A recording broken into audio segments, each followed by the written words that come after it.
here's the deal. Texas fans, you could finish the highest ranked of any SEC team when it's all said and done. How wild is that? How wild? Like, that in itself is a hilarious thing to say out loud. So we did our tiers earlier in this show. Optimism tiers, where we had control your own destiny. We had good, not great. I had Texas originally in the good, not great category. Because in my mind, I'm like, well, Ohio State lost, not that great. Well, you lost to Florida. Okay, 2 lost Texas. Yeah, they still could find a way to make it in. On the outside looking in right now, I took a closer look at it. I'm like, no, Texas controls their own destiny. Texas, should they win out, will be in the college football playoff, 1. 2, they'll be the SEC champion, and they're going to get a bye in the college football playoff. That's all on the table for Texas. Now, is it going to happen? It's one thing to predict it, but I just think when you break it down and where Texas is right now, this has to be talked about. We left Texas for dead, a lot of us in the college football public, post-Florida loss. And you know what? We were right to, in old college football way of thinking.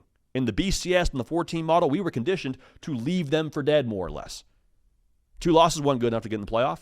In the 4-team model, definitely not the BCS model, but modern college football has allowed us to, kind of like a relationship, you can evolve and get better as long as you don't royally screw it up. You can mess up, you can have a bad moment, you can miss a big day, you can forget that it's her first day of her new job, or you can not notice a new haircut, but like, as long as you don't royally screw it up, you have a chance to recover, get better, evolve, and all those things. And I think for Texas here, too, it needs to be mentioned, they have a chance for some real grand gestures optically. Okay, like the control their own destiny thing is part of this. That's great that you have a chance to then go win the SEC and do all that. Like, you can win out and be good. But look at what it would require for Texas to do all that. That would mean they beat Georgia. That would mean they beat A&M. That would mean if you win the SEC, likely you're playing Alabama. You beat Alabama.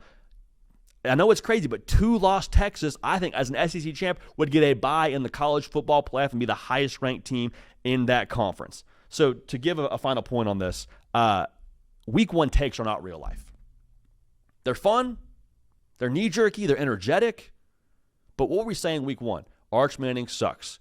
Alabama, is Kalen DeBoer the right guy? How many more of those kind of losses can he have out there in Tuscaloosa? Florida State, is Florida State going to win the ACC and make the playoff?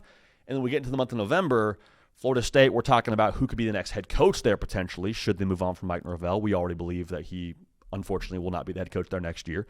Alabama, they found their footing, ranked number 4 in the Tuesday rankings. And Texas and Arch Manning found their rhythm, found their mojo, found their identity. Threw for over 300 yards against Vandy, over 300 yards against Mississippi State, did Arch Manning. This is where we are in college football. You can adapt and evolve and change in the expanded playoff. This is possible. Here's the thing. Go to 16 teams next year. I'm sure they'll go to like 36 teams in 10 years, whatever. Like, this is only going to become more and more of a thing to track. So Texas, just want to say it out loud. They could finish the highest-ranked SEC team in college football. And to tell someone that after the Florida game, they would look at you sideways and be like, what? Are you okay? What's wrong with you, brother? So, wild times. College football is the best thing on the face of planet Earth. And Texas, left for dead at the side of the highway at one point in time. They are very much alive, and they are very much in control of their own destiny.